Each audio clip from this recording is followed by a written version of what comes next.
지난달 수출이 1년 전보다 24% 넘게 줄어들면서 직격탄을 맞았습니다. 반도체와 자동차, 석유 제품 등 주요 품목 수출이 하락하면서 무역 수지는 2012년 1월 이후 99개월 만에 적자를 기록했습니다. 취재기자 연결해서 자세한 내용 알아보겠습니다. 김평정 기자. 네, 경제부입니다. 네, 이지은 기자군요. 이지은 기자. 4월 네네. 수출 실적 구체적인 내용 어떻습니까?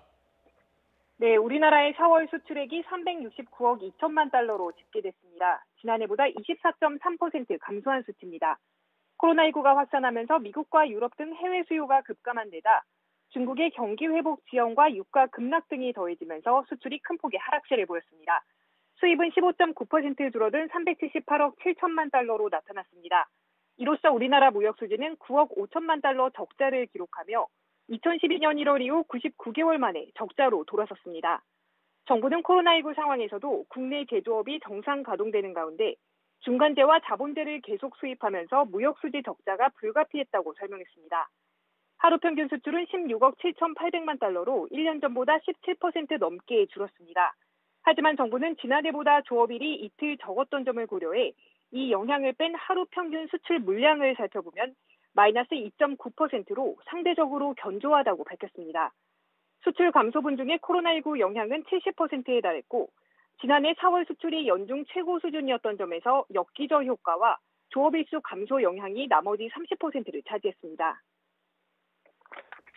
네, 주요 품목들의 수출 현황은 어떻습니까? 네, 대부분 품목의 수출이 감소했습니다. 먼저 수출 효자 반도체의 경우 경기 둔화로 선구매가 줄면서 수출이 15% 가까이 하락했습니다.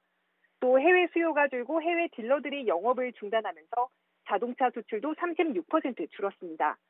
국제유가 하락 등의 여파로 석유 제품 수출은 반토막 아래로 급감했습니다. 반면 코로나19 위기 속에 주목받는 비대면과 홈코노미 그리고 방역산업 관련 품목은 호조를 보였는데요. 특히 재택근무와 온라인 교육 등으로 컴퓨터 수출이 99% 늘었고 화장지와 위생용품 등 생필품 수출도 증가했습니다. 또 의료용 방진복과 소독제 등의 수출이 증가세를 보인 가운데 코로나19 진단키트 수출액이 3월보다 8배 급증한 것으로 집계됐습니다. 지역별로는 지난 2월과 3월 주로 대중국 수출이 부진했던 것과 달리 4월에는 미국과 유럽 등 모든 지역 수출이 감소한 것으로 나타났습니다. 정부는 코로나19에 따른 수출 부진이 세계적인 현상이라면서 4월 수출은 주요 국가 모두 어려울 전망이라고 밝혔습니다. 지금까지 경제부에서 YTN 이지은입니다.